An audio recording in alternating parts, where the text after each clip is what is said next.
Buena tarde. Iniciamos con esta presentación del libro eh, titulado La Catedral de Puebla, historia de su proceso constructivo, autoría del doctor Antonio Pedro Molero Sañudo, presentación por invitación del colectivo Opción Ciudadana Puebla, colectivo que busca incidir en la toma de decisiones públicas del ámbito cultural, artístico, político, social, económico, medioambiental. Agradeciendo la presencia virtual de nuestros amigos e invitados en esta ocasión. Sean todos ustedes bienvenidos a esta presentación. Me permito dar lectura a la semblanza de el doctor Antonio Pedro Molero Sañudo, quien es doctor en Historia del Arte por la Universidad Complutense de Madrid, España. Se ha desempeñado profesionalmente como investigador independiente. Sus líneas de investigación y especialidad se vinculan principalmente con la historia de arte y de la construcción en la Nueva España, siglos XVI al XIX, así como el arte urbano actual. Ha sido conferencista y ha participado en diferentes coloquios y congresos en América y España sobre arte, arte urbano, urbanismo y arquitectura. Asimismo, es autor de capítulos en libros y numerosos artículos en revistas especializadas sobre temas relacionados con historia, arquitectura y arte colonial novohispano, así como en libros y revistas de arte contemporáneo y urbano. Es investigador y colaborador en videos de divulgación sobre temas históricos de la Universidad Autónoma Metropolitana, la Universidad de Azcapotzalco, así como también es colaborador habitual del Museo Casa del Deán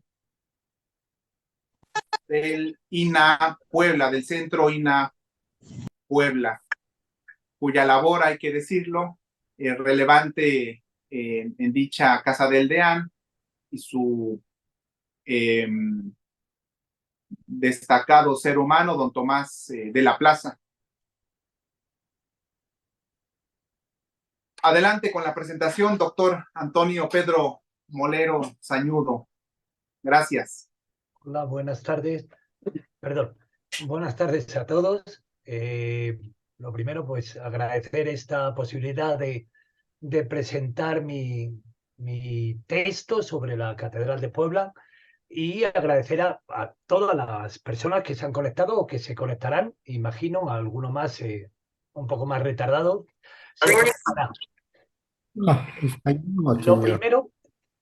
Lo primero es comentarles que, bueno, obviamente es una presentación de mi libro, les voy a hablar de él, pero lo que quisiera es que si surge alguna duda, si hay alguna pregunta o cualquier interés en conocer algo más sobre lo que estemos hablando durante la presentación, por favor, pues no sé, se levanta la mano o paran o simplemente alzan la voz y platicamos, porque lo que sí creo que es más relevante, yo les puedo hablar del texto, les puedo comentar cómo lo concebí, de qué partes consta, el por qué y el cómo y el cómo se hizo, el por qué se hizo y qué significa para la ciudad de Puebla y para su edificio más emblemático, la catedral, este texto. Y muchas cosas más, podríamos hablar horas, o yo podría hablar horas sobre ello. Pero lo que más me interesa realmente es esta interrelación con ustedes, con los que se han conectado y que van a perder parte de su valioso tiempo en escuchar o en participar con nosotros en esta presentación. Bueno, lo primero, no sé si todos los que se conecten serán mexicanos, serán poblanos dentro de la República o de algún otro lugar del mundo. Obviamente con esto de la virtualidad podemos estar conectados desde cualquier punto del mundo. En cualquier caso, el texto, como el nombre indica, obviamente alude a la ciudad de Puebla, en México, y a su edificio emblemático, como les he comentado, su catedral. Es la Catedral de Puebla, historia de su proceso constructivo, que ahora les comentaré algo más, pero tiene, o he tenido la suerte de que se han hecho 2 ediciones. Aquí les muestro. Hoy se ve, no se ve bien por tener. Bueno, en cualquier caso, ahora quitaré o intentaré quitar este fondo que hay para mostrarles, o les compartiré pantalla porque tengo una serie de imágenes, no muchas, en las cuales se verá el texto. El texto es producto de mi tesis doctoral que fue presentada, leída en la Universidad Complutense de Madrid en el 2014. Eh, Fue un proceso de elaboración larguísimo. La elaboración de la tesis doctoral me llevó prácticamente, oficialmente no, porque en aquel momento eran 5 años más una prórroga, pero en realidad junto con lo que se llamaba la tesina, que aquí corresponde a la maestría, en la cual ya fue un trabajo introductorio entre la catedral o una comparación entre las catedrales de Jaén y de Puebla, pues me llevó la friolera de 10, casi 12 años el elaborar este texto, que en su versión oficial de la tesis, pues tuvo nada más y nada menos que 1575 páginas, incluido, menos mal, incluido imágenes, planimetrías y documentos originales, transcripciones originales de documentos que eran inéditos hasta ese momento. La tesis no se, o sea, se leyó, se presentó en Madrid, como les he dicho, y en esa presentación estuvieron de sinodales 2 personas, bueno, todos eran más o menos conocidos. Mi director era José Luis Gutiérrez Robledo, en paz descanse, un historiador especialista en catedrales, un historiador de Ávila, en España, abulense, muy conocedor de... Entonces, esa es como la propuesta que nos ha pasado a SEMI. Si hay Perdón, observaciones, yo les agradecería que me las... creo que estábamos fuera del programa. Bueno, continúo. En esa presentación estuvieron dentro del grupo sinodal de los que, digamos, estuvieron juzgando la tesis, 2 personas muy queridas, una aquí en México, yo resido en México ya hace años, y otra allá en España, que por desgracia ambos han muerto. Una fue la doctora Montserrat Galí Boadella, que me imagino que todos los que sean de Puebla la conocen, que falleció hace poco, y fue, aparte de una gran amiga, mi tutora y mi primera introductora en el ambiente poblano, académico poblano, y en los archivos poblanos para trabajar sobre esta tesis, que se llamaba, por cierto, la Catedral de Puebla, historia de su construcción hasta la remodelación neoclásica de José Manto y Jaramillo. Como digo, la doctora Montserrat Galín, y que de hecho hoy creo que ha comenzado un coloquio en su honor en el instituto, en la UAP, en el Instituto de Estética de la UAP. Y de este lado, o sea, del otro lado del charco, de España, el profesor Pedro Navascués, un gran, bueno, subdirector de la Real Academia de Bellas Artes de San Fernando, entre otras cosas, y un gran conocedor de las catedrales y bastante en concreto de las catedrales americanas en general, y un teórico de la estructura interna de una catedral, con unos escritos maravillosos acerca del coro, con una teoría sobre el coro fabulosa. Como les decía, la tesis se presentó en Madrid y enseguida yo me desplacé a Puebla para presentarla. De hecho, la doctora Montserrat en el edificio de la Aduana Vieja hicimos una presentación. Y ella estuvo como tutelándome y haciendo los honores en esa presentación de la tesis, y se propuso en aquel momento el convertirla en un texto. convertir en un texto, obviamente no las 1575 páginas, sino reducirlo de alguna manera. El problema fue que a mí me contactó en aquel momento con el que era director del departamento del instituto, Francisco Vélez, y estuvo de acuerdo, parecía que se iba a hacer, pero diferentes coyunturas políticas, sociales, dieron al traste y se fue retrasando y retrasando. Y fue nada más y nada menos que hasta 2021 en que me contacta el nuevo director del instituto, Giuseppe Lobruto, para que iban a hacer una colección en colaboración con el Ayuntamiento de Puebla y el Instituto de Ciencias Sociales y Humanidades, con él como director y asesor de una colección Memoria de la Ciudad, en celebración de los 490 años de la ciudad, y se iban a publicar 5 volúmenes, 5 textos. Les voy a leer. Uno es Patronatos y Rituales en una ciudad episcopal, siglos XVI-XVIII, de Sergio Rosas y Jonathan Moncayo. Otro fue Carlos Nebel, 1802-1855, y la construcción del primer imaginario americano, de Arturo Aguilar. El tercero, Historia en la Literatura, Puebla, siglos XIX y XX, coordinado por Ana María Dolores Huerta, con diferentes autores. El cuarto, Redención y Deuda en una ciudad episcopal, 1898-1821, de Francisco Javier Cervantes. Y el quinto, el mío, y bueno, pues dado en la extensión, que al final se redujo a unas 488, se lo voy a corroborar, pero creo que eran, sí, 480 páginas. Por esas dimensiones, digamos que se trató de una manera especial y se hicieron 1000 ejemplares, de los cuales una gran tirada de ellos, no recuerdo ahora mismo si fue la mitad, se hicieron en pasta dura.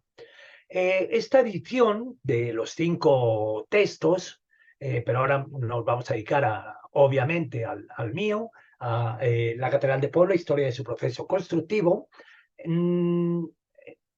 tenía una connotación esta colección por su manera de recabar el dinero para la edición.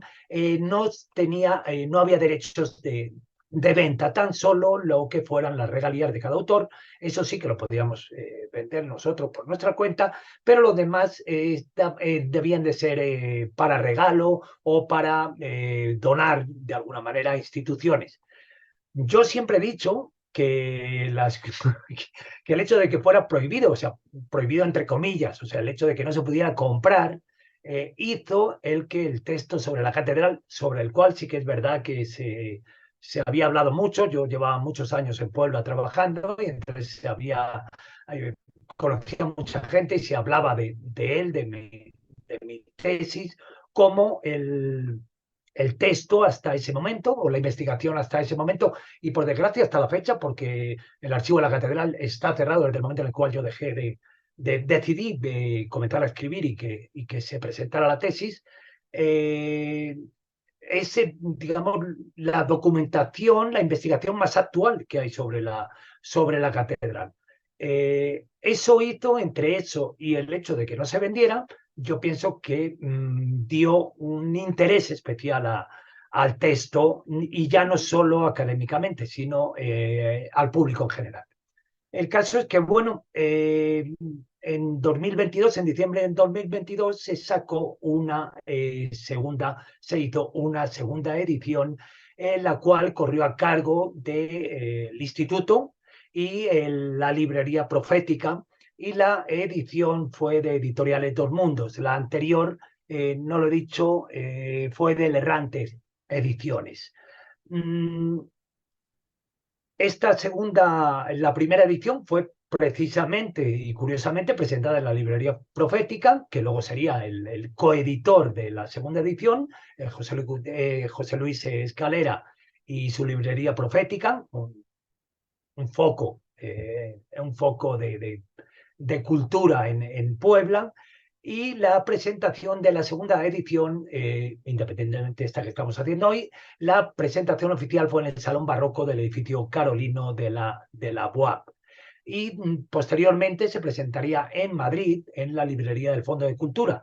Decir que se iba a presentar en la embajada, pero resulta que en ese momento estaba el debate de, bueno, habían sido elecciones y ay, se me fue la palabra.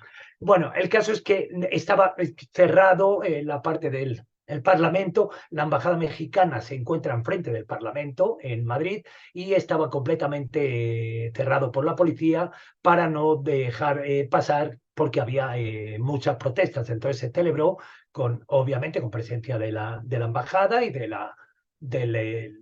cultura de la embajada en la librería del Fondo de Cultura. Las dos ediciones, tanto una como otra, en la primera, ya les he dicho, se hicieron ejemplares en pasta dura y la segunda se varió parte. Les voy a mostrar, a ver si puedo compartir pantalla, y les voy a mostrar, ya que no se lo puedo mostrar en vivo. Creo que se ve, ¿no? ¿Se ve la pantalla? Perdón. Sí se Así ve. es. Sí, se ve, ¿no? Muy bien. Ay, pero no corre, algo sucede.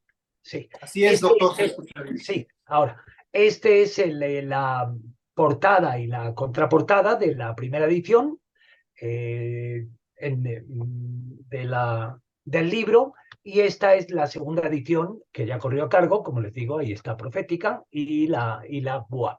En la primera edición se predominó una serie de elementos que son de construcción propia, como son estos alzados en 3D, estas recreaciones de la catedral y de diferentes estados, como ven en la contraportada, en diferentes momentos constructivos, que ahora les mostraré alguna imagen más, y se dio preponderancia a eso con un fondo de un documento, porque en realidad el libro, pues bueno, un texto de 500 páginas, voluminoso, y no es un libro de cabecera, lógicamente, es un libro más bien de consulta, aunque la idea fue hacerlo lo más ameno posible. Pero es un libro lleno de referencias documentales, absolutamente documentado en todos sus aspectos, y cualquiera de los alzados levantamientos que se hicieron con programas de CAD, con la ayuda de un querido amigo y colaborador, Sotero Ruiz Lacal, se hicieron, como bien les digo, a partir de unas mediciones que realicé yo, exhaustivas en la catedral, precisas, y se hicieron estos levantamientos, y en relación a los documentos se pudieron establecer diferentes momentos de la construcción, en la cual los documentos, los libros de fábrica más bien en concreto, nos hablan de cómo estaba la catedral, y en algunas de las ocasiones dan una información absolutamente milimétrica casi de cómo se encuentra la catedral en cuanto a su estado. Perdón, creo que he parado de la compartición de la portada, ¿no? Bueno, ahora se lo vuelvo a compartir, es que intentaba mantener otra página abierta.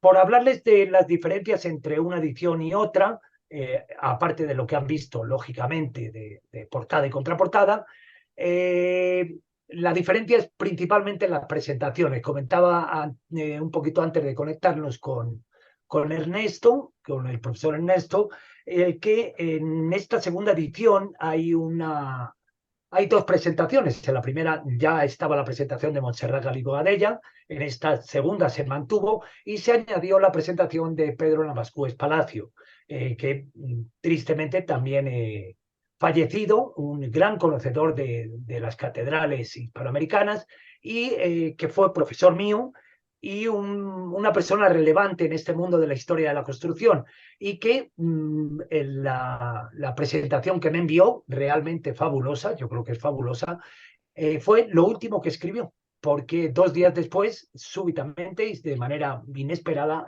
falleció Pedro, y se quedó esta presentación como algo, digamos, novedoso en el texto, y como lo último que él había publicado. También hay diferencias en la maquetación, vuelvo a a compartirles. Perdón un momento, a ver si puedo compartir.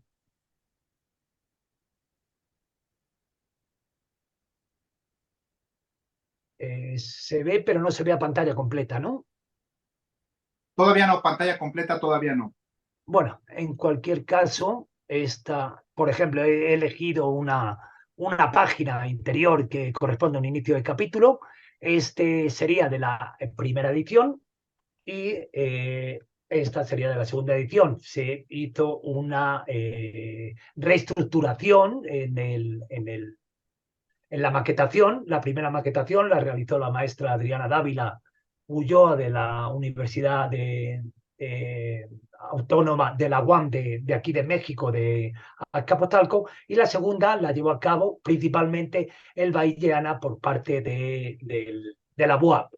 En cuanto al texto, hay muy pocas variaciones, hay alguna, obviamente, pero hay muy poca. Y en cuanto a las imágenes, hay alguna imagen más, están más cuidadas, digamos, en la segunda edición y hay una disposición general diferente. Se volvieron a hacer 1000 ejemplares de nuevo, pero en este caso de pasta blanda. La composición del texto, para quien no lo conozca, aunque yo creo que algunos de los que están conectados conocen el texto, pues bueno, pasando las primeras presentaciones y el prólogo, pues tenemos un primer capítulo que viene muy a cuento a las fechas en las que estamos, que es sobre la formación de la ciudad, la fundación de la ciudad. Yo lo destacaría, resulta interesante, no es muy extenso, obviamente luego una tesis doctoral da para escribir muchísimo más y un texto como este pues hay que reducirlo. Sobre la ciudad, yo personalmente y más investigadores, más compañeros, hemos hablado mucho más sobre ello, pero creo que se muestran una serie de pautas, una serie de cuestiones que no se conocían acerca de esta fundación. Después tenemos un segundo capítulo. Aquí les muestro estas páginas que les voy a ir mostrando. Son las que abren los capítulos y son unos 3D formados, como le digo, por Soterio Ruiz Lacal y un servidor, en el cual, por ejemplo, aquí estamos mostrando esa traza inicial alrededor de la catedral, que como bien está configurada, y ustedes lo saben, viven allá muchos de ustedes, está configurada dentro rectangularmente con la misma proporción de las manzanas o cuadras de la ciudad y está enclavada en lo que correspondería a una cuadra. En la catedral, con todo lo que la rodea a día de hoy, que ya hablaremos de ello por lo menos de pasada, y con su atrio delantero, voy a ponerlo, y con su atrio delantero, configuraría lo que es una manzana. Antes hablábamos de la Casa Aldeán. La Casa Aldeán sería esta cuadra que tenemos aquí, esta cuadra, perdón, este solar, como bien ven, las cuadras de la ciudad de Puebla se dividían, se siguen dividiendo algunas, en ocho solares que se le adjudicaron cada uno, pues en esa fundación inicial y en los años iniciales se le fueron entregando, pues o bien a conquistadores o a algunos militares que habían participado en hechos de armas, o bien después a personajes relevantes que fueron viniendo a vivir a esta importante ciudad. Como les decía, ese es el primer capítulo. Un segundo capítulo en el cual se habla de la elección de la diócesis, que se llamaba la diócesis de Tlaxcala, y sobre la Catedral Vieja. Este sí que lo considero importante. Les voy a volver a mostrar. Es la imagen que da apertura a este capítulo.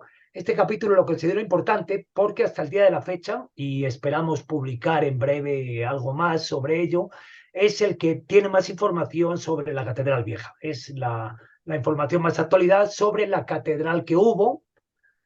No vamos a entrar en polémicas. Estuvo situada en algún lugar del actual atrio.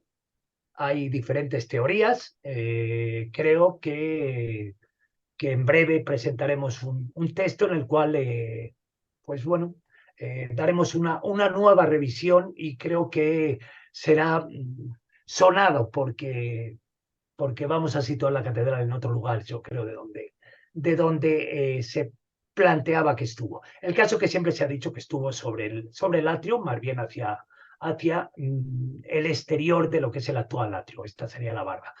A todo esto es sobre las planimetrías estas y alzados que estamos haciendo o que les muestro sobre este plano, para el que no lo conozca, es el único plano que nos ha quedado de la Catedral de Puebla de 1742, si no mal no recuerdo, que se conserva en el Archivo General de Indias, en Sevilla. Se conserva tal cual. Esto es un montaje encima de la planimetría hecha por nosotros sobre el plano, la cual coincide absolutamente. Absolutamente. En este segundo capítulo, pues esto es lo que les comentaba, la Catedral Vieja y la elección de esa nueva diócesis, el por qué se traslada la diócesis carolense, se hace una nueva diócesis en Tlaxcala y toda esta historia. A continuación, hay otro capítulo que fue el que realmente más me costó escribir, porque se sale de mi tema de historia de la construcción, que es el funcionamiento catedralicio y todo lo que tiene que ver con la liturgia y el personal de una catedral. Creo que es el más árido para leer, el más árido para los lectores, pero por otro lado lo considero fundamental para entender qué es una catedral, cómo se organiza y de dónde procedían sus ingresos y cómo eran repartidos, quiénes integraban el cabildo y cómo, qué percibía cada uno. Y bueno, aquí he echado mano de textos de Arturo Córdoba Durana, tiene mucho publicado sobre esto y creo que es el más erudito con respecto a la Catedral Poblana en este tema. Obviamente, como les digo, es uno de los capítulos más áridos de leer.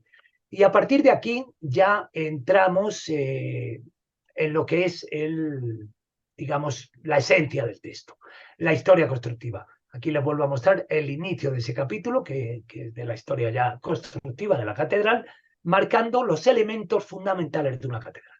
O sea, levantándolo sobre el plano, lo que es el espacio del coro, que es lo que realmente marca una catedral. Una catedral puede ser barroca, neoclásica, románica o una mezcla de todo, pero lo que es una catedral es un espacio en torno a un coro, como decía Pedro Navascué, con una vía sacra que comunica ese coro, con un altar mayor y en muchas ocasiones con una capilla especial, sobre todo en este tipo de catedrales con deambulatorio alrededor para procesiones alrededor de la capilla mayor. En este caso sería la capilla de Reyes. En el caso de Jaén, que es el ejemplo que se ha tomado siempre para la construcción o para el inicio de las catedrales americanas, sería la capilla de la Veracruz o del Santo Rostro.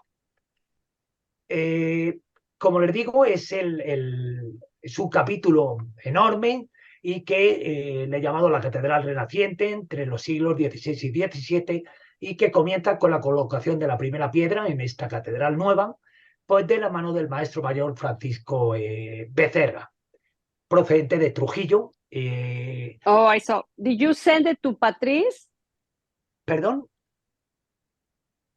Creo que se nos ha colado también. Bueno, es lo que tiene el directo, como decimos. Cualquier duda, por favor, comenten, cualquier comentario que quieran hacer o pregunta, paramos y establecemos una conversación. Como les decía, el trazador, el maestro mayor de esta catedral, para los que no lo sepan, fue el trujillano de Extremadura, en España, Francisco Becerra, un cantero. En España no pasaba de ser un maestro cantero en el momento en el que se viene para acá, en 1573, no pasaba de ser un maestro cantero, obviamente sin grandes posibilidades de trabajar en edificios de esta índole, de esta gran categoría en España, porque había otros que copaban estos puestos.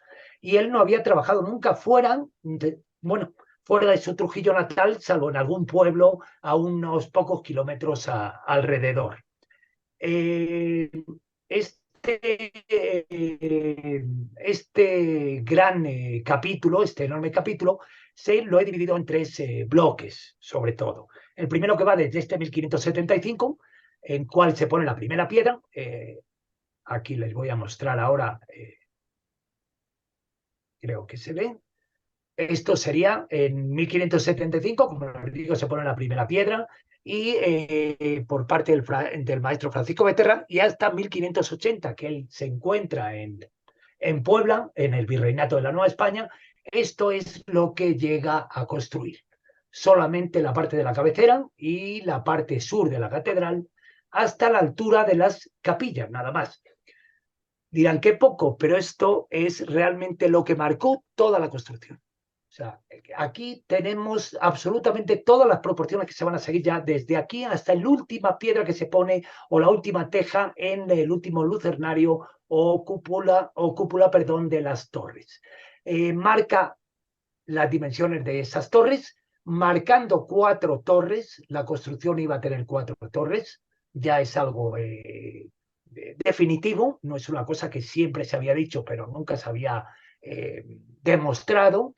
En el texto lo demuestro documentalmente y lo demuestro con imágenes y con mediciones tomadas in situ. Se conservan las escaleras, tanto de esta como esta, de las mismas dimensiones que las de la cabecera, que las de los pies, perdón, que tenemos hoy en día, que se exhiben hoy en día. Otra cosa es que se paralizó las cuestiones, imagino, falta de dinero, falta de muchos años de construcción, y se paralizaron y se levantaron solamente las de los pies. Pero como les decía, marca las dimensiones de la nave central, marca las dimensiones con las capillas de las naves laterales. O sea, la catedral, la traza, es como un croquis levantado en piedra. Entre muchas otras cosas que realiza Becerra, y que se las comento así rápidamente, es el adoptar una medida de los sillares para la construcción, que tienen que ver mucho con la construcción prehispánica o con la construcción náhuatl que se estaba haciendo, y con el sistema métrico vigésima náhuatl. Becerra utiliza una medida para el sillar que es la media vara, que correspondería aproximadamente a lo que son 42 centímetros hoy. Eso son una medida en náhuatl, que en su sistema métrico, que se llama el molipitli, y que en este caso Becerra la utiliza. Y me voy a ir a la última, prácticamente la última imagen, para que vean esta imagen en la cual mi colaborador y amigo Sotero está tomando una foto. Esto es la cabecera de la catedral, esto lo ha visto poquísima gente. Hay que subir por las bóvedas, colarse con unas escaleras, y vemos que estos son los sillares nuevos de la catedral, los sillares castellanos, y estos son sillares reutilizados prehispánicos, en una proporción de 3:1, o sea, 3 sillares de 13 centímetros más la llaga de 1,5 dan esos 42, o ese molipitli. En la medida de este sillar de 13 es un stetl en náhuatl, y Becerra utiliza este material reutilizado, este material de otras construcciones precedentes, no solo para abreviar la construcción, que diríamos sería para eso.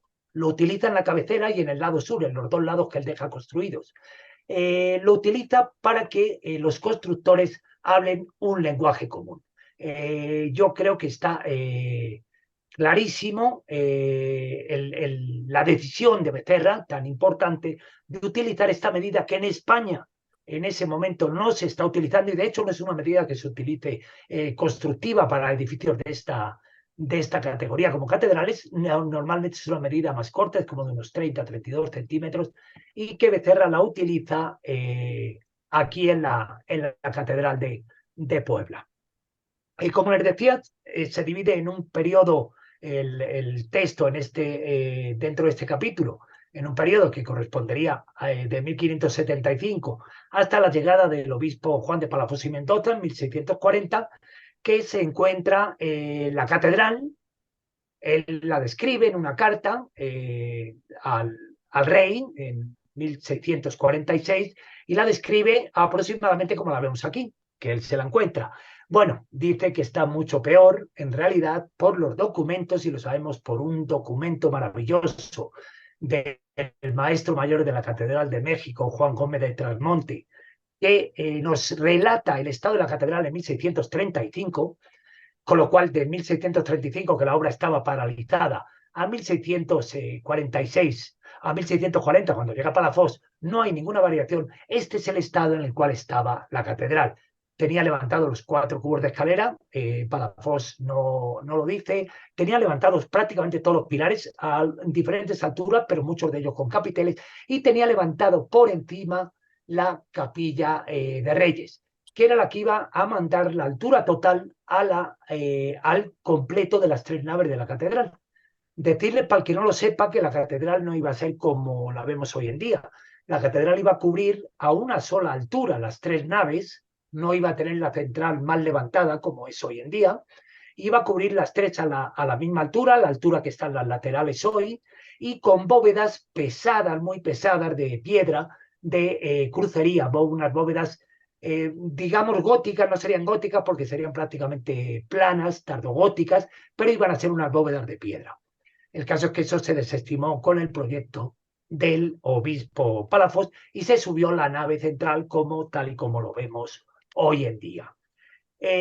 Luego, un segundo periodo que ocuparía los 9 años del obispo Palafox, desde que recoge la catedral en este estado en el que estamos mencionando, y la deja, la consagra. Todos o muchos hemos pensado, y muchos todavía seguirán pensando, que Palafox consagra la catedral tal y como la vemos hoy. Pues no. Palafox consagra la catedral tal y como la estamos viendo en la imagen. Palafox consagra la catedral sin ninguna portada terminada, sin ninguna torre levantada. La torre que llega más alta es la del lado norte, hacia el Zócalo, hacia la plaza, y no tiene nada más que levantado el primer cuerpo. De hecho, hay documentos en los cuales se habla de la espadaña, absolutamente efímera, de madera, donde se colocaban las campanas encima de la nave lateral que da hacia la plaza y que molestaban a los canónigos a la hora de estar en el coro, de hacer la liturgia del coro. Les molestaba por el ruido que hacía. Entonces urgían a que se levantara esa torre. Perdón, aquí tengo una pregunta. Bueno, tal vez las veamos después. Yo creo que tengo una pregunta de Josué. Creo que las vamos a ver mejor después todas. Más adelante, por favor, perdón, sí, en el próximo punto del orden del día, por favor. Okay. Gracias. Bueno, pues como decía, este es el estado. Como bien vemos, no llega a levantar de la altura de las capillas ninguna de las 2 torres de la cabecera, aunque esta sí que la llegó a levantar como 3 o 4 hiladas más. Hoy se pueden apreciar subiendo por detrás. Y cerradas todas las bóvedas, y con la cúpula, eso sí, la cúpula central cerrada, pero sin ningún tipo de contrafuerte ni cincho, lo que hizo que al poco tiempo ya se manifestara fisuras y hubiera que repararla al poco tiempo de irse Palafox. Posteriormente se fueron levantando las portadas, como todo el mundo sabe, y se fueron levantando las torres, primero la torre norte y después la torre sur. Pero este es el estado en el cual Palafox consagra la catedral. Tengo que decir que esta catedral en este estado no se hubiera consagrado en la península ibérica en la vida, ni en la península ibérica ni en ningún otro lugar de la cristiandad europea se hubiera consagrado una catedral sin portada del perdón, porque es la portada por la cual se ha de entrar para hacer la ceremonia de consagración, de santificación de la catedral. Pero Palafox le urgía, había sido reclamado a España, nunca más volvería. En 1649 se va, pero sigue siendo el obispo hasta 1653. O sea, él sigue decidiendo desde España qué se hace y qué sucede con la diócesis poblana, y en concreto con todos sus edificios, y mucho más, obviamente, con el de la catedral, del cual deja un proyecto muy interesante y que conoce muy poca gente. Lo trataremos por encima. En el tercer grupo que les digo dentro de este capítulo grande, enorme, va desde la partida de Palafox de 1649 hasta ya la remodelación neoclásica de finales del 17 y comienzos del 18, realizada primero por Manuel Tolsán con el baldaquino, el que vemos hoy en día. Hubo un baldaquino anterior de Palafox, del cual también daré una pinceladita sobre él, y la continua una vez que muere Manuel Tolsán, ya a inicios del 19, del 19, José Mantes Jaramillo. Termina esa remodelación neoclásica, que es el aspecto con el cual la vemos hoy. Aquí yo di por finalizada la tesis y se da por finalizado también el texto, lo que es el periodo constructivo. Obviamente en la catedral se siguen haciendo cosas en ella y a día de hoy se siguen haciendo trabajos, pero ya podemos considerar que ya no son trabajos estructurales. O sea, el gran baldaquino que tenemos a día de hoy, el ciprés que hay, ese yo lo considero la última obra constructiva, porque aun siendo arte efímero o arte mueble, es una estructura arquitectónica, es el último trabajo que yo considero relevante en cuanto a construcción. Y ahí doy por finalizado ese bloque de la historia constructiva, el texto acerca de la historia constructiva. Creo que dentro de este apartado de la Catedral Renaciente, pues bueno, hay muchos aspectos. Se hablan de maestros mayores, obviamente, de libros de fábrica, de personas y personajes y artífices desconocidos en la historiografía poblana, y que yo doy a conocer o los pongo en realce, porque realmente tuvieron mucho que ver en este edificio y mucho que ver en la configuración de la ciudad de Puebla. Entre ellos, por ejemplo, Pedro López Florín, todos venidos de España a trabajar, o algunos nacidos ya en Puebla de Los Ángeles, o en la Nueva España, por lo menos, en el territorio actual mexicano, o por ejemplo Jerónimo Hernández, al que se le dedica un pequeño subcapítulo. Jerónimo Hernández fue aparejador de la catedral, trabajó en numerosas obras en Puebla y fue padre de uno de los maestros mayores de la catedral, con Palafox, al cual no ha sido reconocido, tapado por el omnipresente García Ferrer, que la doctora Montserrat, en paz descanse, tenía muchos escritos sobre Ferrer. Y bueno, pues Ferrer tiene su interés, era un gran pintor, pero arquitectónicamente hubo otros en el periodo de Palafox que realmente fueron los que levantaron esa cúpula, los que la trazaron y los que trazaron un proyecto que ahora veremos. También trato por encima, aunque de esto sí que hay ríos de tinta, la figura y la persona del obispo Palafox, tanto en su periplo anterior en España, el por qué Palafox llega hasta donde llega, por qué es mandado a la Nueva España, más bien como una figura política, también una figura eclesiástica, pero más bien una figura política. De hecho, desarrolla labores, todo el mundo lo sabe, es virrey, arzobispo, capitán general de la Nueva España. O sea, es el segundo de a bordo de la corona española, no solamente en los territorios de ultramar, sino en el contexto de toda la corona, hasta que cae en desgracia y tiene que regresar a España. Como les decía, Palafox fue obispo hasta 1653 y en el 49 dejaría un proyecto. Antes de irse, dejó un proyecto que muy poca gente conoce, y lo dejó y lo conocemos porque está en las actas capitulares, está en las actas de Cabildo y aparece en los libros de fábrica, en el cual da unas directrices para terminar esta catedral, que tenía el estado en el que ven, bueno, en el que creo, sí, aquí me pone que se está compartiendo, el estado en el que ven. Y no solo da las directrices para terminar la catedral y otra serie de directrices litúrgicas, económicas y de muchas diferentes índoles, sino que arquitectónicamente deja un proyecto para que el edificio de la catedral no sea solamente el templo, sino que es un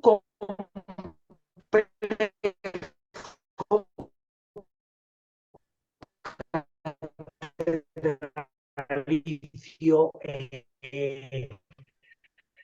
que sea en España. Una imagen de nuestra propuesta, siempre les hablo con base documental y basándonos en las medidas y en lo que pone en los documentos. Hemos hecho estos levantamientos 3D y estas planimetrías.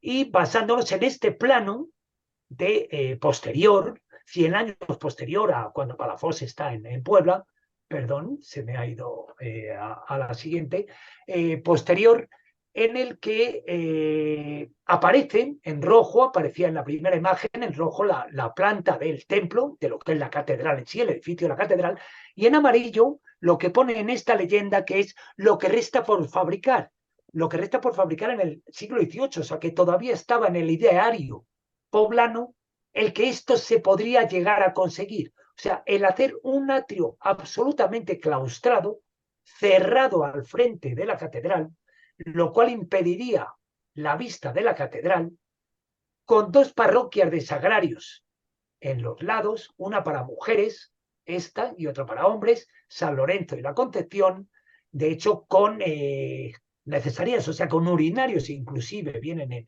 el patio, con un claustro porticado, una zona de espacio, de jardín en el medio, con una fuente. O sea, ni más ni menos un espacio conventual. ¿Qué es lo que realmente es una catedral? La catedral es un edificio para la liturgia de los canónigos y para algún tipo de celebraciones especiales en algún momento, pero no, digamos, para el pueblo, salvo el altar del perdón, que es el primer altar, y las dos primeras capillas de los laterales debajo de las torres, que son para la liturgia diaria. Pero en realidad el edificio catedralicio es un edificio que se contempla para los canónigos. Palafox incluiría, y luego lo veremos, también toda una serie de dependencias alrededor que hoy en día desde esta torre se cubre, nos deja el espacio libre de la puerta sur, pero tenemos todo recubierto, tanto la cabecera como los laterales en el lado sur y en la cabecera. El lado norte ha quedado libre y vemos todo el muro de la catedral despejado, pero Palafox en su proyecto dejó dicho que se hicieran arquerías como todos los demás lados de la catedral, en dos pisos para que se rentaran para tiendas y viviendas y así obtener fondos la iglesia. Entre las cuestiones que deja, Palafox manda que se levanten estos dos agrarios que les he comentado. Palafox da esta medida exacta que aparece en el plano, en varas, con unas torres delante, mucho más bajas que las que iba a tener la catedral, y deja al cargo al obrero mayor, que es un cargo de índole, no es arquitectónico, es más bien se encarga de los pagos, de gestionar todo lo que es la obra. Deja como obrero mayor a un canónigo. Durante muchos años los obreros mayores eran los alcaldes mayores y ahí se producían desfalcos, había situaciones en las cuales eran denunciados, no llegaba el dinero en directo a la obra de la catedral, y se luchó durante muchos años y Palafox lo consiguió. Un poquito antes de Palafox ya se había conseguido con algún obrero mayor que fuera un miembro del cabildo, para que ese flujo económico que venía de la corona, de los encomenderos en un principio y luego de la población de Puebla, de la corona y la otra parte del propio cabildo, para que ese dinero lo gestionara un miembro del propio cabildo. Y dejó a un amigo, digamos amigo personal, Andrés de Luey, que fue el canónigo que le fue a recoger a la Veracruz cuando llegó, y iba a haberle ido a despedir también a la Veracruz, pero por cuestiones de índole burocrática no pudo ir, y le dejó a cargo de la obra de la catedral. Andrés de Luey magnificó aún más el proyecto de Palafox, que iba a llegar, como bien ven, hasta aquí. Iba a hacer una especie de mango de sartén, como la parrilla de San Lorenzo, veremos en una imagen ahora después, y lo magnificó, y él decidió que se ensanchara a todo lo ancho de la cuadra, o sea, se igualara con toda esa serie de dependencias que había proyectado Palafox y se hicieran más grandes, más altos y más anchos los sagrarios de los lados. De tal manera que se llegó a levantar el primero.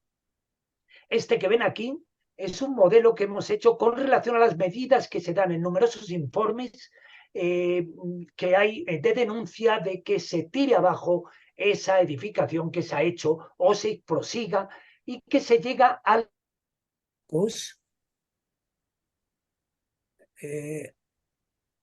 Disculpen, no sé si se me oye. Le escuchamos muy bien, doctor Molero, le Es que me escuchamos. acaba de dar un aviso el internet, pero creo que se ha equivocado, que me decía que había cambiado el micrófono. Bueno, Le pues escuchamos, únicamente ya no le visualizamos a usted, visualizamos bien, la sí, pantalla. sí, pero es Sí, que me interesa hablar sobre ella y el cursor lo están viendo, ¿no?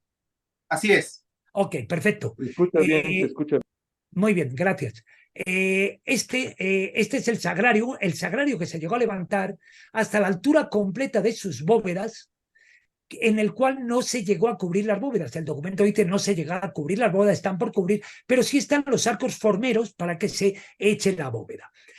En algunos de los documentos de denuncia se dice que bajando por la calle de los Herreros, que sería la que hoy en día baja hacia Palacio Municipal, el edificio tapa la visual de la catedral. No se ve la fachada de la catedral. O sea, este edificio era tan alto como como a día de hoy las portadas que tenemos laterales o como esta imagen que tenemos. Llegaba a la altura de la nave central. No sé si se acordarán los poblanos que hayan el edificio que tuvimos aquí de plástico durante la pandemia, un poquito antes, ahora mismo creo que fue en el 19 o el 20, de la réplica de la Capilla Sixtina. Se acordarán, más de uno y más de dos, de esas mismas dimensiones prácticamente a lo que nos pusieron aquí delante, fue esta capilla que estuvo levantada durante muchos años, hasta que se derrulló, pero estuvo levantada durante muchísimos años. Y convivió con la Catedral Nueva, en este estado, y convivió todavía con un edificio antiguo al cual se le seguía llamando la Catedral Vieja, y que obviamente no estaba en el atrio.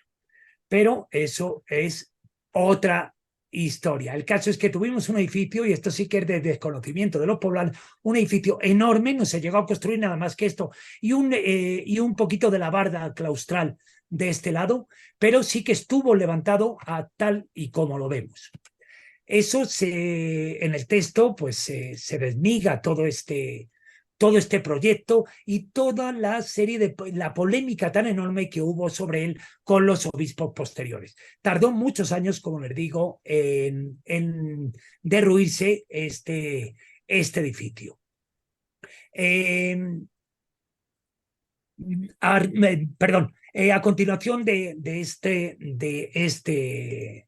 esta fase, pues se pasa a describir ya todo el proceso constructivo que siguió con, obviamente, el levantamiento de la Torre Norte, primero manteniéndose la Sur en el mismo estado para albergar las campanas, o sea que la Torre Norte es donde se albergan las campanas, no solo porque haya un río, como dice el Vox Populi aquí debajo, y esta otra torre no pueda sujetar campanas, sino bueno, porque tiene una razón de ser de orden litúrgico, por aquí es por donde entran los neófitos, los diáconos entran por aquí y se saben los toques de campana, entonces no tiene por qué haber campanas aquí, aparte que esta torre está construida, y la he estudiado, constructivamente es igual a la Torre Norte, de hecho tiene incluso los anclajes para haberle puesto campanas, pero no las tiene, o sea, se colocaron en la Torre Norte nada más. Posteriormente se levantaron la portada del Perdón, las portadas laterales, y la portada norte fue la siguiente, junto con la portada sur. Posteriormente, después se levantaría la torre del lado sur. Todo esto, como les digo, va desmigándose, desgranándose en el texto con toda suerte de detalles y documentación. El cómo Palafox, si se fijan aquí ya estamos colocando una serie de contrafuertes que son los actuales. Si nos fijamos en el estado en que deja Palafox no deja ningún contrafuerte, y eso lo dicen los documentos, que digamos, estribe, ningún estribo, como dicen los documentos, que estriben las naves, sobre todo la nave central, la cual ha levantado sobre la estructura original, sin variar ninguno de los pilares. O sea que la estructura original a Palafox le convenció. Lo único es la moda que imperaba en ese momento de levantar para que entrara pues esa moda barroca o derivada de Trento, de que entre más luz en el templo. Hay otro concepto de la liturgia, y en México se estaba levantando la bóveda por Juan Gómez de Trasmonte, y aquí se hace eso también.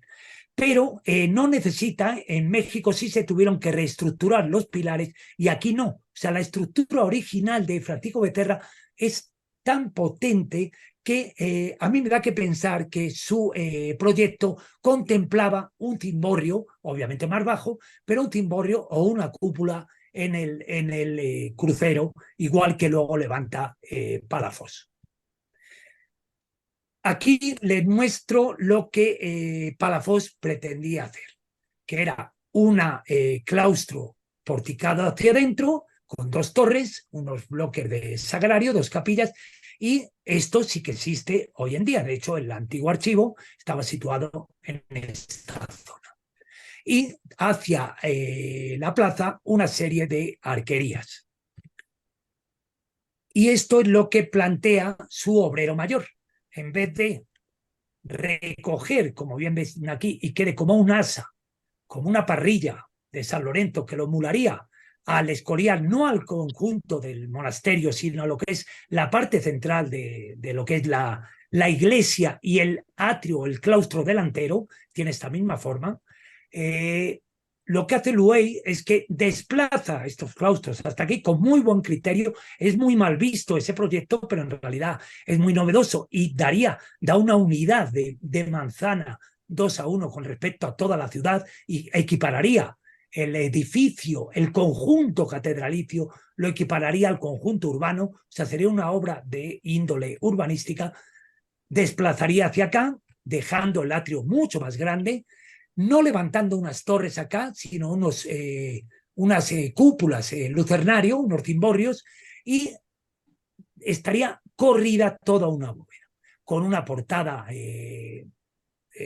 monumental de entrada a ese atrio, tal y como tiene el Escorial, y con una serie de arquerías hacia este sería el proyecto que nos dejaría Palafox. Como bien ven, aquí está retranqueado, 2 torres. Hemos planteado estas torres, no se sabe obviamente cómo pudieran haber sido.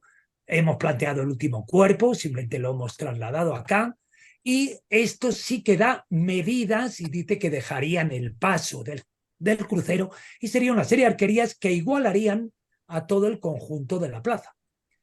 ¿Qué es lo que hace el obrero mayor? Se trae esta panda hasta acá para conseguir una unidad con respecto al zócalo. Sería esto.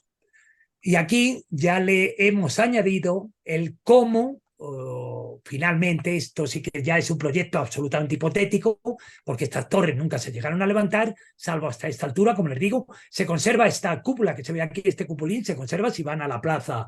Fíjense que hay aquí una bovedita, y se puede subir esta escalera desde el sagrario actual. Igual que la escalera que estaría en el otro lado está cegada, pero se ve con un dron.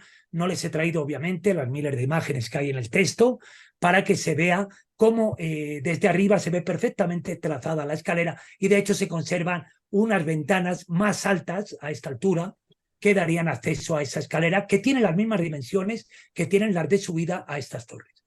Y esto sería como hubiera quedado nuestro proyecto catedralicio, que esto sí que hubiera sido único en el orbe universal. Ya no vamos a decir en el orbe de la corona española, sino en el orbe católico universal, un proyecto único, una catedral que se une a un proyecto urbanístico, a una fundación, de nueva fundación, a una ciudad, y une su edificio armónicamente con la plaza, y con 4 torres en sus esquinas y un claustro delantero con 2 capillas para sagrario y para el día a día, digamos. Como bien les he dicho, una para mujeres y otra para hombres.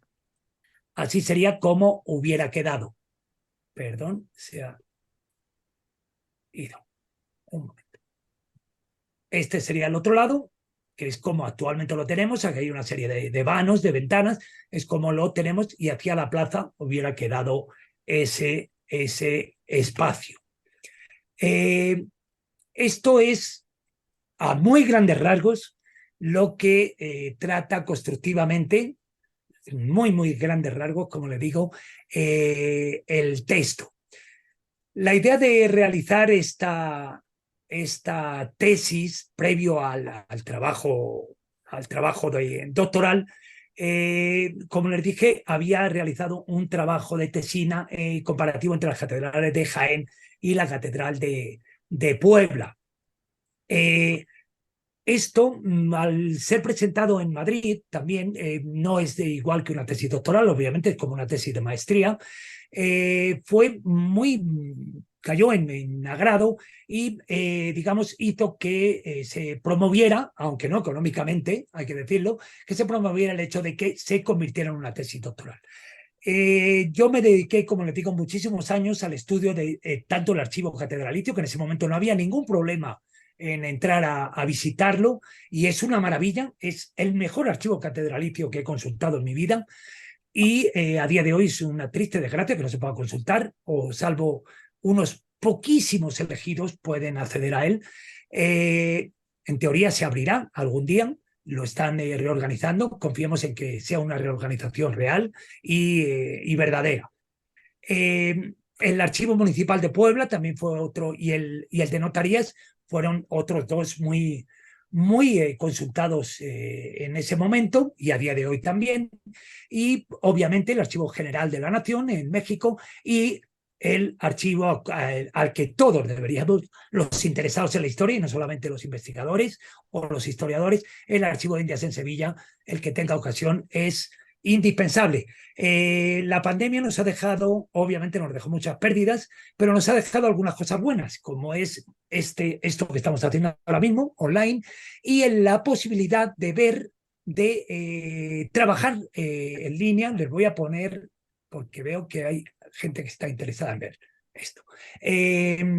La posibilidad de trabajar desde nuestra casa con archivos, y cada vez hay más documentación online. Les animo a que entren en el Archivo General de la Nación, que día a día está recuperando muchos artículos y poniéndolos online. Desgraciadamente es un mínimo porcentaje el que tiene, en comparación con el acervo gigantesco que hay. El Archivo General de Indias es algo que deberían de visitar, aunque solamente para ver los documentos. Es ideal tocarlos, es una maravilla tenerlos en la mano o poderlos ver. Pero para hacer consultas, incluso algunos están transcritos, hay muy buenas imágenes, es verdaderamente maravilloso.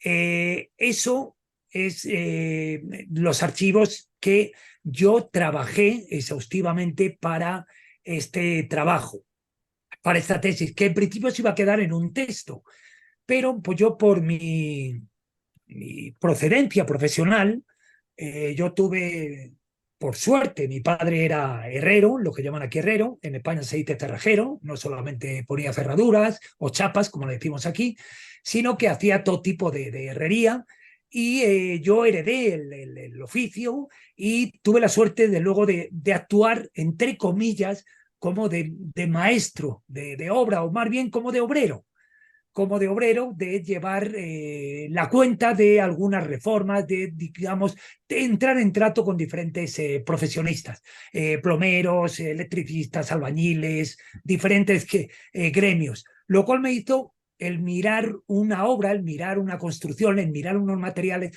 de una manera completamente diferente a lo que se hace en una universidad. O sea, en una universidad se aprende muchísimo, pero obviamente en el contacto de las manos con los materiales, y en el contacto de una cinta métrica, en el contacto visual con el trabajo de campo, que le podríamos llamar luego académicamente, pues se aprende de otra manera. Y mi director de tesis, José Luis Gutiérrez Robledo, muy avispadamente me dijo: ya que tú entiendes de materiales y sabes medir, ¿por qué no haces una planimetría nueva? Él se refería solamente a hacer una planta y un alzado como mucho del interior, que es lo que primero hicimos sobre un papel. Está presentado en la tesis también. En la tesis, creo que en el libro, en la edición primera, no está. Es lo que hicimos, pero luego lo que hace esto de la informática, mi compañero Sotero Ruiz estaba trasteando, arreglando, y esto sí que es cotorreo, arreglando su cocina, y había aprendido a manejar un programa que muchos lo conocerán, que se llama SketchUp, que es un programa de CAD, un AutoCAD, muy sencillo en un principio, que luego todo se puede complicar mucho, porque ya hay SketchUp profesional, que es el que luego utilizamos, y empezó a aprenderlo de manera autodidacta. Me enseñó y estuvimos trabajando durante años en hacer lo que fue calificado por algunos diseñadores, luego aquí en México, de un trabajo de locos. El querer reproducir todas las molduras como están reproducidas y en el texto se ven al milímetro de todo, del interior y del exterior, como bien se ve ahí. Todo a una escala 1:500 y que, bueno, pues poca gente, salvo los canteros, no hacen esto. O sea, nosotros trabajamos como arquitectos o diseñadores y como si fuéramos canteros. Entonces, eso nos dio posibilidad de hacer una maqueta, un módulo, como lo que ven aquí, que lo hemos podido durante años ya diseccionar y trabajar con cada pieza, cada macroestructura o microestructura para diferentes artículos, diferentes planteamientos que hemos hecho a lo largo de estos años en coloquios, presentaciones y ya les digo, en artículos y en diferentes comunicaciones. El texto, para mí, las cuestiones importantes que tiene y novedosas es que pasó o quise pasar por alto todo lo que estaba dicho. No pasarlo por alto, sino corroborarlo. Sobre la Catedral de Puebla se habría escrito muchísimo y se habría escrito bien, pero se había repetido. Se había repetido a lo largo de los años, se había repetido lo que habían dicho incluso los cronistas originales primeros hasta el día de la fecha. Y yo lo que hice fue actualizar esos documentos, buscar esa documentación, a ver si existía, y si existía, volver a transcribirla. En muchos casos estaba mal transcrita, en otros no. Y esto me hizo ir encontrando nueva documentación constructiva en muchos aspectos. En el libro se habla también de arquitectura efímera, se habla de muchas más cosas. Y se habla de, no hay un apartado en concreto, aunque sí hay un apartado al final, de un índice de artistas y de artífices de la catedral, en el cual salen todos, o por lo menos los más importantes, incluso salen carreteros, los que acarreaban la piedra del Cerro de Loreto con las medidas concretas hasta la catedral.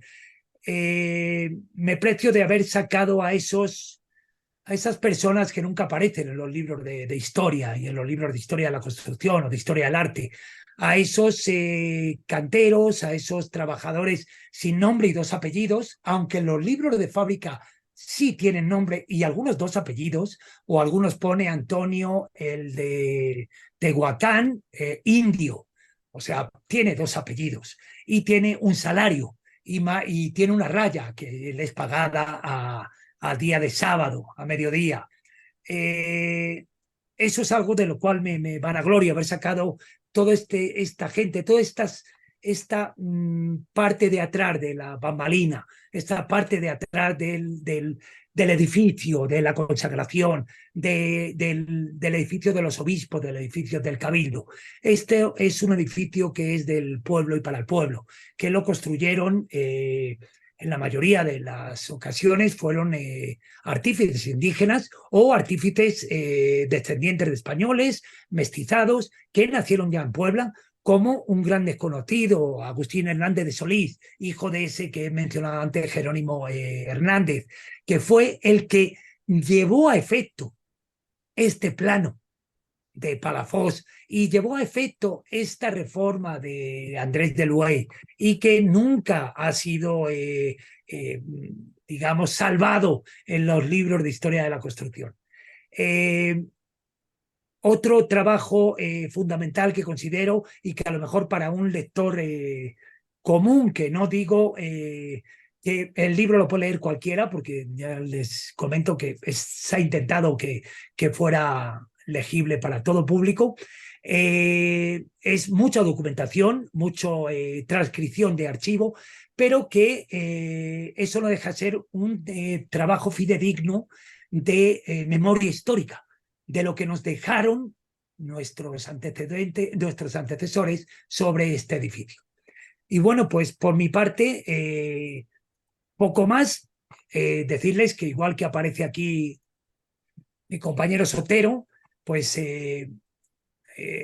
invertí muchísimos años de mi vida en estar solo o acompañado por alguna persona puntual en estas bóvedas, por este edificio, y aprendí muchísimo porque algo que decía mi profesor Pedro Navascués, en paz descanse, era que los documentos te hablan de los edificios, obviamente, y te hablan de una liturgia y te hablan de muchas cosas, pero el que realmente te cuenta su historia, si sabes leerla o si sabes escucharlo, es el propio edificio.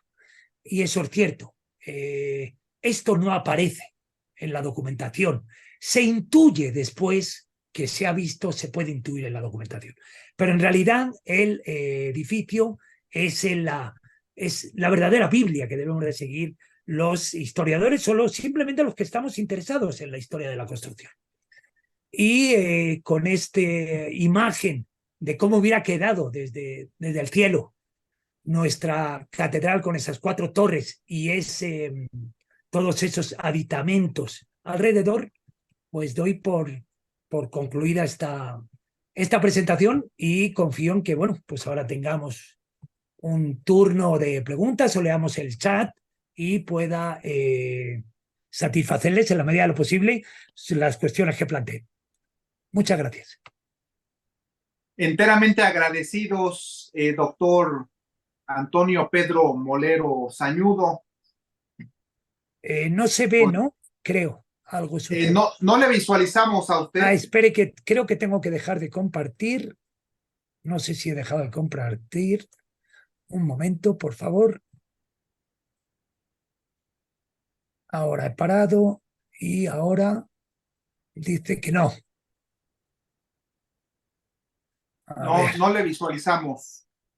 Me dice que me vaya. Esto ya me desborda. No me desborda una construcción como la catedral, pero esto me desborda un poco. Me dice que me vaya a settings. Abrir el video. Lo tengo abierto, pero no me deja abrirlo. Es que el problema es que no me deja. Muy bien. Si gusta, denme tan solo unos... Por favor.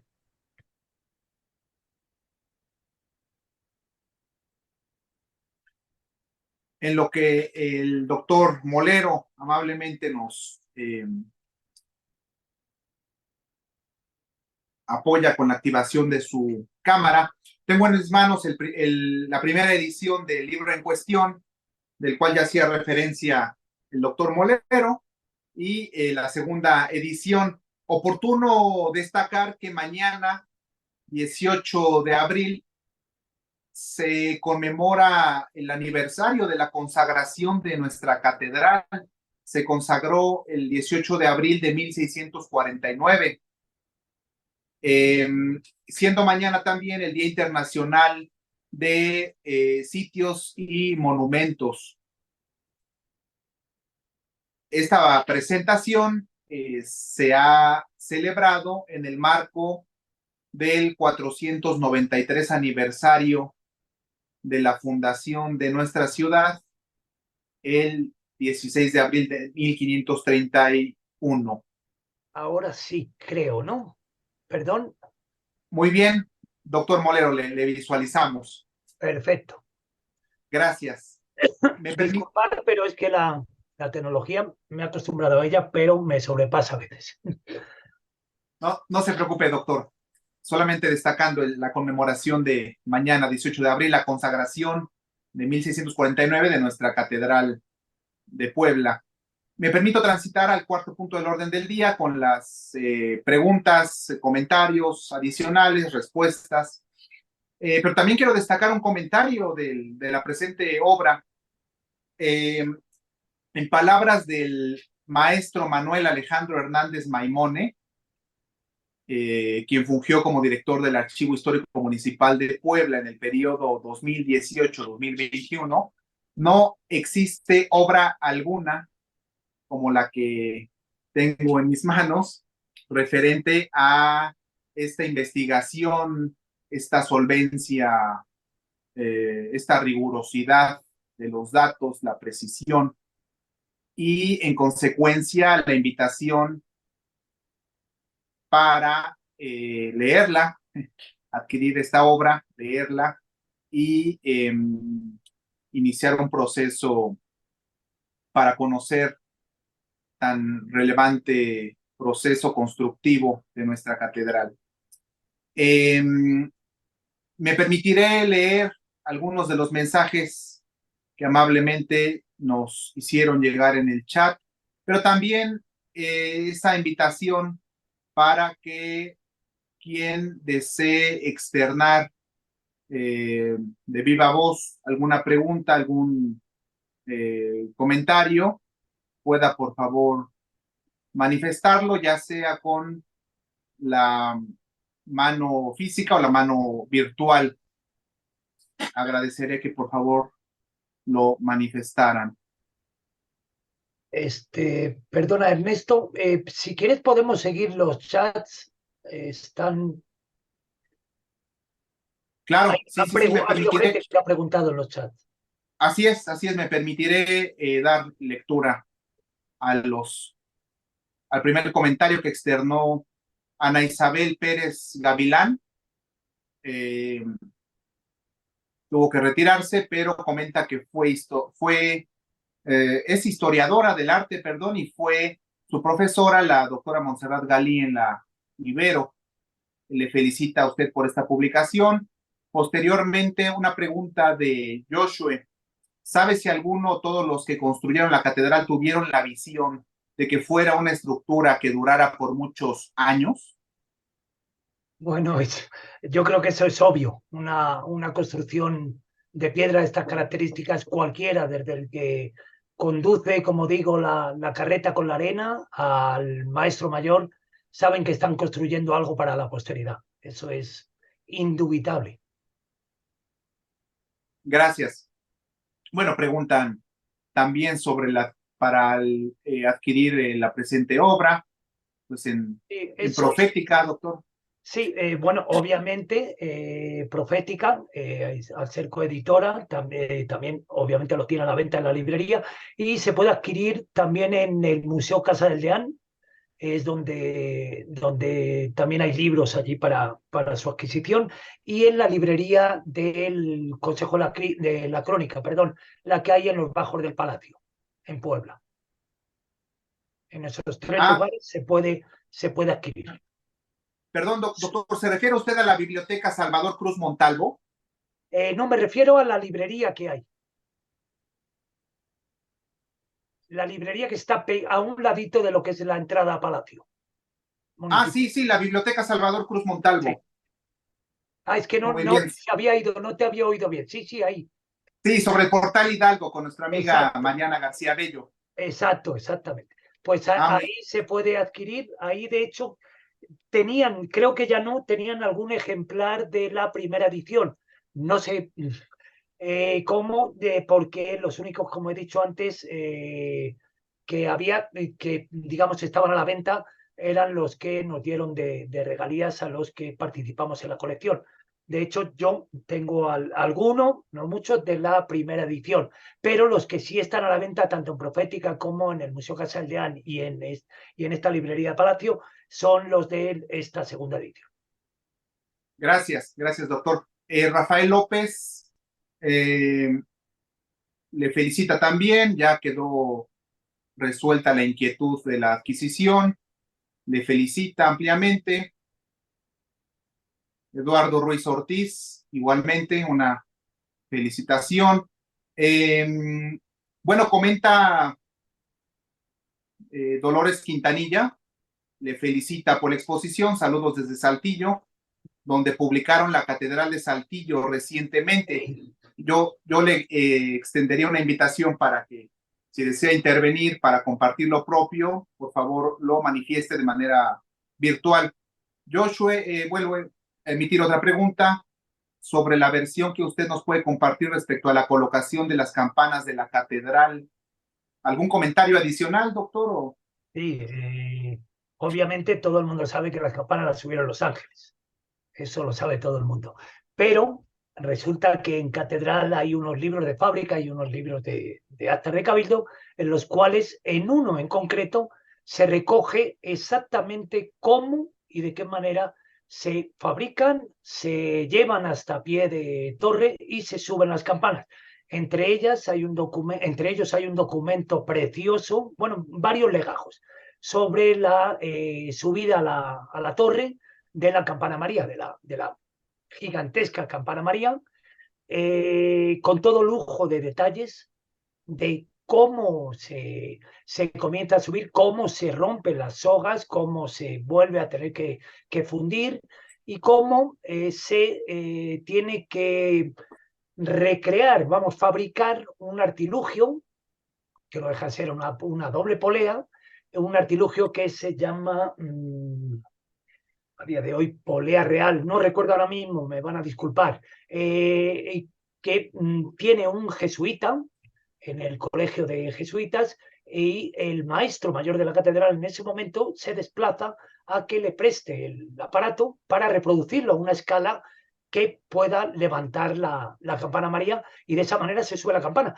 Y está presente el obispo, y está la fecha, y está el momento en el cual, la hora exacta con el minuto, en el cual se mete la campana dentro de la torre y se consagra la campana, que posteriormente, por desgracia, se quiebra. Y hay que volverla a bajar, no bajarla abajo, sino bajarla sobre un andamiaje, sobre unos tablones, descolgarla para ver si se repara o no se repara. O sea que, como bien decimos para la fundación de las ciudades, que el mito trasciende la realidad, en este tipo de obras los mitos y las historias trascienden a la realidad.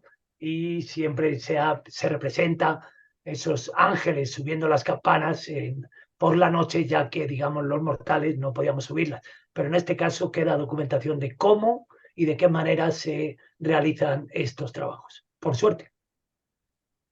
Gracias, doctor, por la respuesta. Erika le felicita también.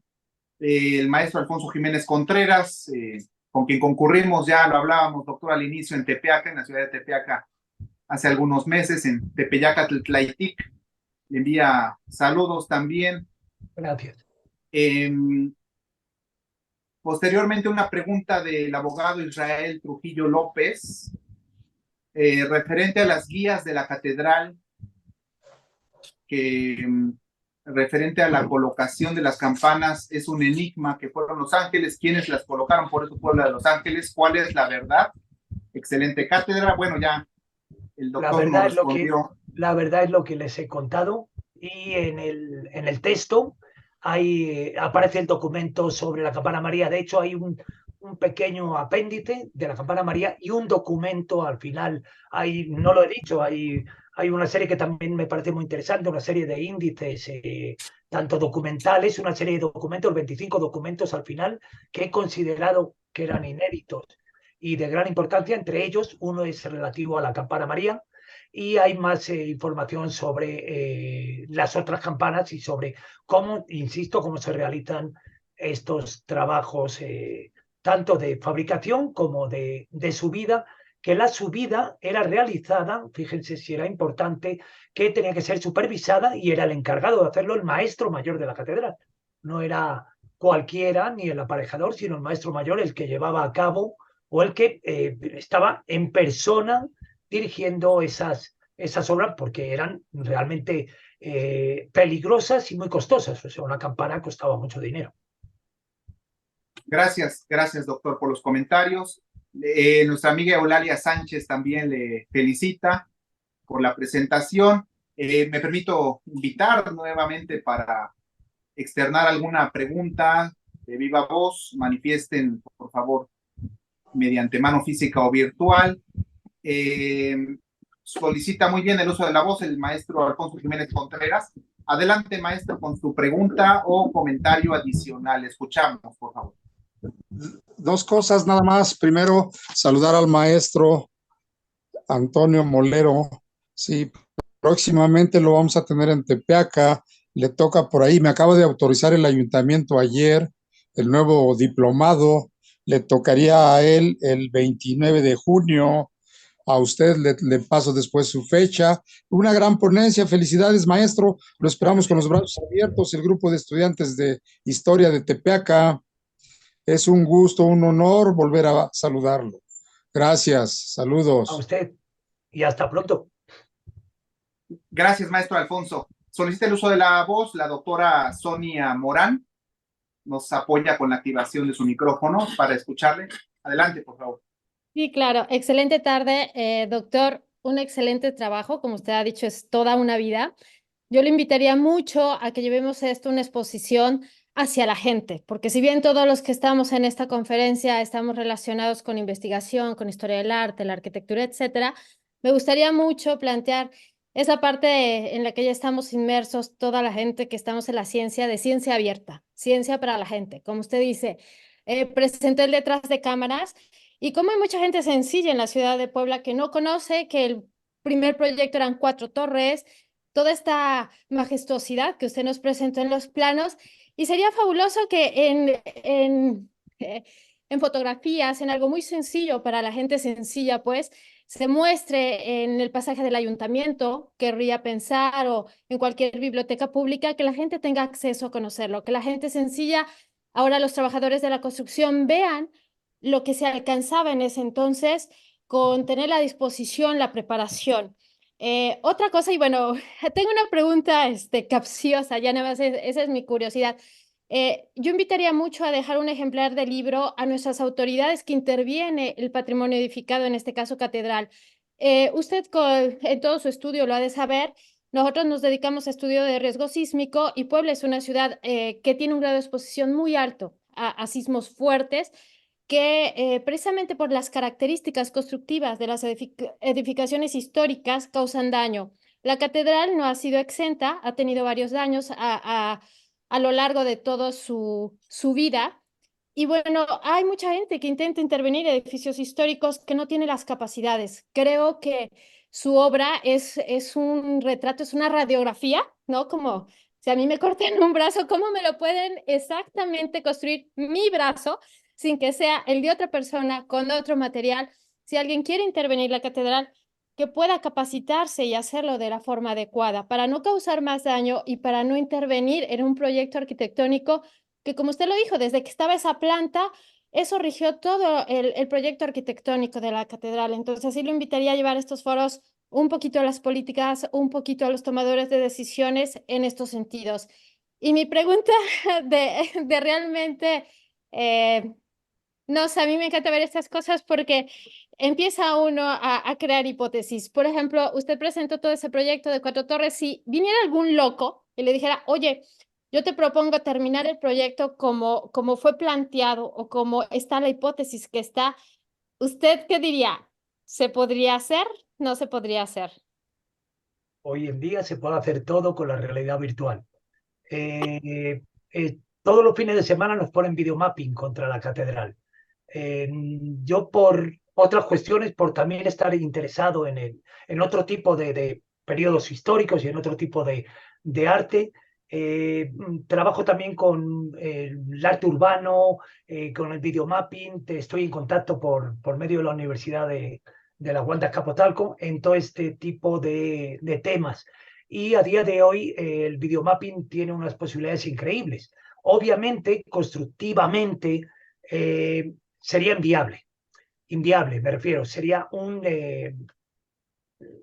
trabajo titánico que si se realizara con los mismos materiales, que se podría hacer con los mismos materiales y con el mismo tipo de piedra, sería de un costo increíble y de una extensión en el tiempo muy grande. Pero se puede hacer de otras maneras, se puede, digamos, llevar al público este tipo de conocimiento, este tipo de realidades, porque fueron una realidad que se iba a hacer así. Está plasmado en la documentación, está plasmado en la misma obra. Es una pena, por ejemplo, que a catedral no se puedan hacer visitas guiadas, y no digo, cuando digo visitas guiadas, no digo visitas guiadas por los 4, 6, 10 guías oficiales que pueda tener catedral y más los que autoriza, sino que se puedan hacer visitas guiadas, y ya no digo que sea yo, sino que sean especialistas en determinados temas y que, por ejemplo, se pueda subir a las torres y mostrar cómo se ve perfectamente que hubo otras 2 torres. Que se pueda entrar en la sacristía y se vea dónde está la puerta de entrada a las torres. Que se pueda entrar en el sagrario y se pueda subir por esa escalera que se sube, se accede y se vea que tiene las mismas dimensiones que las torres delanteras y que se puede subir por ellas. A día de hoy no se sube, pero se subió durante muchísimos años. Eso, el hacer practicable que toda la catedral, todos los contrafuertes que hemos visto, muchos de ellos son desagües. Los contrafuertes o estribos siempre han sido, aparte de estructuras arquitectónicas para asegurar el edificio, son desagües. O sea, son canales de desagüe de las terrazas, de las bóvedas. Algunos de ellos en la catedral, o bastantes de ellos, son escaleras, tienen escaleras, no se ven desde la calle y comunican unas terrazas con otras. O sea, el acceso de unas terrazas a otras y de unas bóvedas a otras es facilísimo. Lo puede hacer cualquiera. Una vez que esté arriba, hay una serie de escaleras, son un poco pesadas, pero para nada tortuosas ni peligrosas. Se puede subir en grupos pequeños arriba sin ningún problema y se puede mostrar todo este entramado arquitectónico que tiene arriba y que realmente marca, o sea, es donde se ve, aunque parezca increíble, el proyecto inicial de cimientos. Se ve arriba. Aparte de ver una serie de cosas que no he mencionado, como marcas de cantería, que nadie había hablado de marcas de cantería en la Catedral de Puebla hasta que yo he mostrado una ligera muestra en este libro. Hay muchas más. Igual que marcas de cantería, hay marcas de muchos tipos, de bendito sea Dios, hay que ponían los canteros como su firma o como un interés especial en algo, o simplemente para cobrar la raya de la semana. Todo esto se puede conseguir. Igual que se puede conseguir lo que me estaba diciendo del acercar al público en general y a los entes políticos o entes de la catedral. Eso no hay nada más que tener ganas por parte de las instituciones. Yo estoy abierto a dar una plática ante quien sea sobre el conocimiento que tengo y demostrar que lo que digo, creo que ya a día de hoy nadie lo pone en duda, están los documentos. Pero claro, si no se pueden ver los documentos y no se puede entrar en la catedral ni se puede subir, pues es muy difícil que, pues me tienen que creer. No hay otra cuestión, aparte de que yo les muestro imágenes de los documentos e imágenes físicas del edificio que prueban este tipo de cuestiones.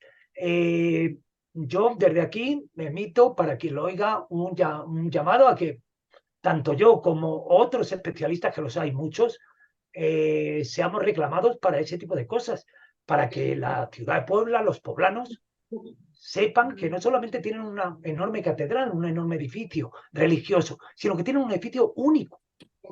Único, no hay un edificio así en el mundo. Uno. Y explicar el porqué. Igual que se construyó una capilla Sistina y que pesaba muchísimo y movió lajas del pavimento y hubo de todo, y idas y venidas entre denuncias y no denuncias, permisos y no permisos, saber que esas lajas son del siglo XVIII. Son unas lajas que con un mínimo cuidado se podían preservar y no sucede nada por ponerlas algo encima. Pero hay que saber que debajo hay unas estructuras y que, por ejemplo, ya que se rompieron lajas, se podía haber aprovechado para hacer una cata arqueológica y haber corroborado una serie de cuestiones. No, se cerró rápidamente. No, pues ya que hemos obrado mal, no pasa nada. Se han roto unas lajas del siglo XVIII, tampoco hay que poner el grito en el cielo. Vamos a aprovechar ya que ha sucedido eso. Vamos a ver qué hay debajo. ¿Y quién me puede decir lo que hay debajo? Los documentos. O sea, yo les puedo decir con medida dónde hay algunas estructuras debajo del atrio. Y no hace falta ir con un georradar que lo único que hace es sacar colores. Vamos a ver, obviamente localiza estructuras, pero de verdad donde están localizadas las estructuras es en los documentos. Y esto lo hilo rápidamente con una pregunta que hace Ernesto Ramírez, y lo estoy viendo, o Ramírez, perdón, que dice si hay algún registro de la ubicación de la primera catedral que se construyó en los primeros años de vida. Sí, sí hay algún registro. Y como he dicho antes, dentro de poco verá a la luz un texto en el cual creo que aclarará mucho. Siempre se ha dicho que estuvo en el atrio y diferentes eruditos, Efraín Castro, yendo más atrás, cronistas del siglo XVII, hablaron de ella y se ha situado en diferentes lugares. Principalmente porque es muy equívoco, se habla de iglesia vieja, catedral vieja, en los documentos se la nombra jacal, se la nombra de muchas maneras. Entonces, a mí personalmente me ha costado muchos años el digamos, centrarme en cuál era Jacal, cuál era la Catedral Vieja, cuál era una serie de cosas. Poco a poco lo iremos viendo. Gracias, doctor Molero y doctora Sonia Morán, que le tuvimos aquí en Puebla el pasado 9 de diciembre, bueno, pero de 2022, con su conferencia precisamente sobre la actividad sísmica y las afectaciones a nuestro patrimonio histórico y edificado. ¿Alguna intervención por parte de los asistentes virtuales? Suplicaré que lo manifiesten con su mano física o virtual.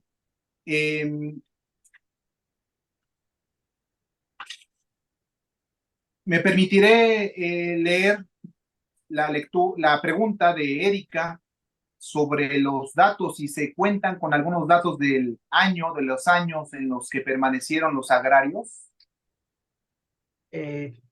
Sí, sagrarios en plural no, porque nunca se llegó a levantar el de las mujeres, digamos el del lado sur.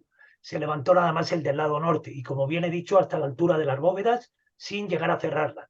Sí, hay documentación, no está exacto, o por lo menos yo no lo he encontrado, exacto el año en el cual se derriba, pero digamos que se levanta a raíz de la partida de Palafox para España, a raíz de 1649, pues en 1651 se está levantando y se mantiene en pie hasta prácticamente finales del siglo XVII.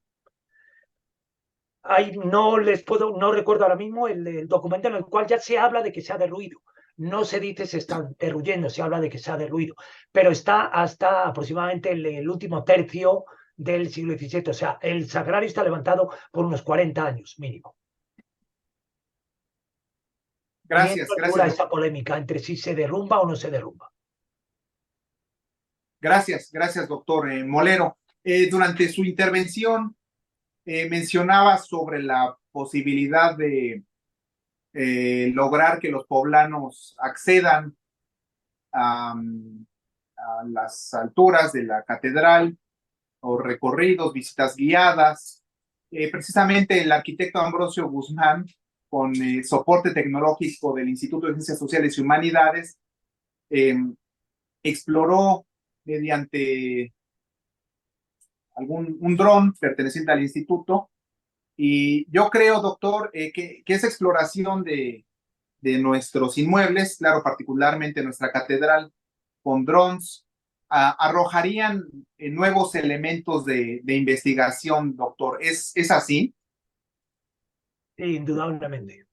Por lo menos en este aspecto que estoy comentando, de documentar físicamente, por ejemplo, la construcción o el inicio, el comienzo de esas dos torres de la cabecera, que nunca se llegaron a levantar.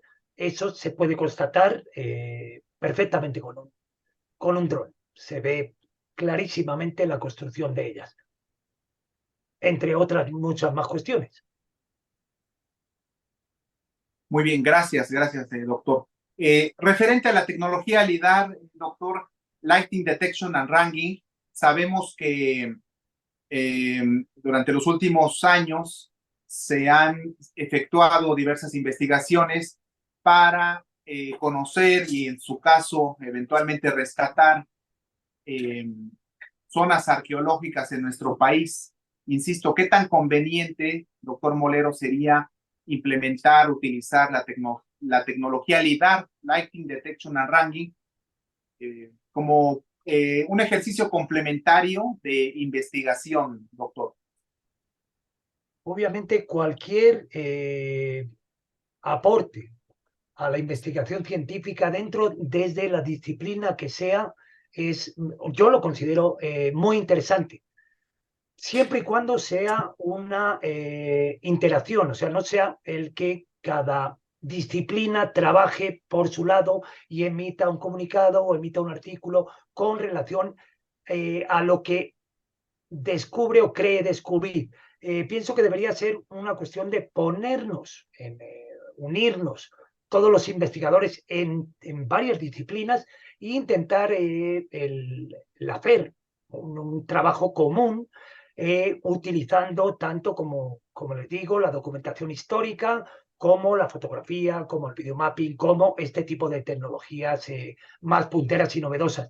Lo considero interesantísimo, de hecho, lo que últimamente se está haciendo en muchas ocasiones, trabajos multidisciplinarios e interdisciplinarios que llevan a unos resultados maravillosos. Muy bien, doctor, gracias. Sí, con ese enfoque intermultitransdisciplinario para robustecer la investigación.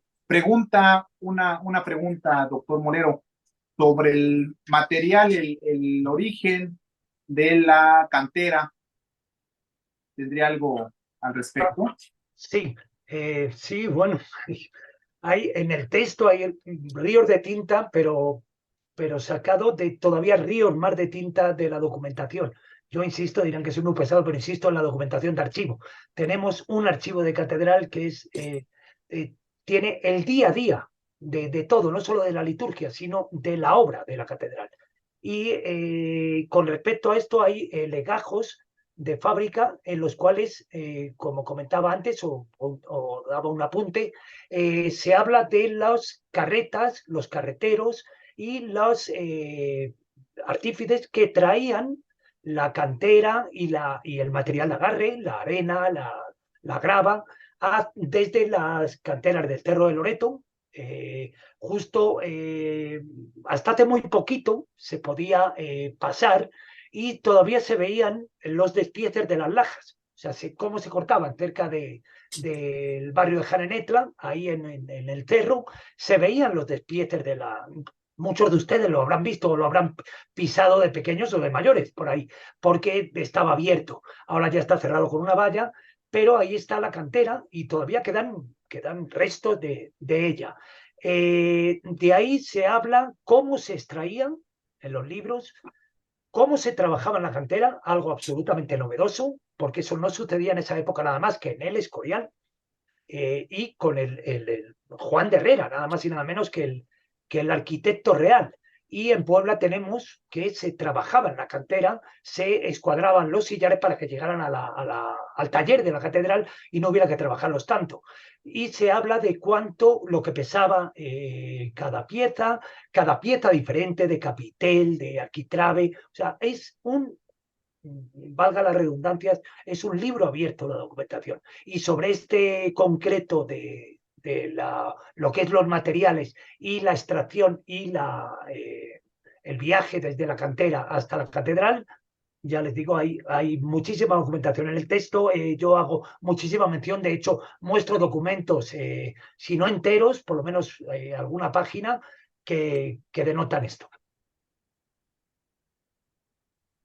Muy bien, doctor Molero. Una última pregunta y para transitar al siguiente punto del orden del día. Víctor Hugo Atemis Aguilar, respecto a la finalidad, doctor, de la acción para no construir, o la inacción más bien, esta imposibilidad o esta toma de decisión para no construir las otras dos torres. Ya algo nos comentó usted al respecto, pero quisiera usted añadir algo en cuestión. No, redundar en lo que hemos dicho, que obviamente a día de hoy todo es posible. O sea, si la informática lo levanta, de alguna manera se puede reproducir, si no con los materiales originarios, por lo que digo, porque sería un proyecto que primero no invaluable y después muy difícil de que se aprobara tanto por la entidad eclesiástica como por patrimonio. O sea, sería prácticamente imposible. Pero se podría pensar en muchas más maneras de llevar a efecto una recreación de lo que pudo ser. Muy bien, gracias, doctor Molero. Y la invitación para conformar este Frente Cívico Poblano de Defensa del Patrimonio Histórico Cultural de Puebla hacia el 5º centenario de la fundación de nuestra ciudad en justamente 7 años. Estaremos en esta conmemoración y la exigencia para conocer, adentrarnos, profundizar en la memoria histórica Y hoy, en pleno siglo XXI, con las tecnologías a nuestro alcance, porque es necesario conocer nuestra historia, ya que el hombre que olvida la historia se asemeja al hombre que pierde la memoria. Me permito transitar al quinto punto del orden del día con la finalización de esta presentación, no sin antes agradecerle nuevamente, doctor Antonio Pedro Molero Sañudo, su tiempo, su arduo trabajo de investigación, de rigurosidad científica, académica, y ese ánimo de difusión, divulgación de nuestra riqueza patrimonial y de nuestras joyas arquitectónicas. No solamente la Catedral de Puebla, doctor Molero, también hemos sido partícipes de brillantes disquisiciones en la Casa del Deán,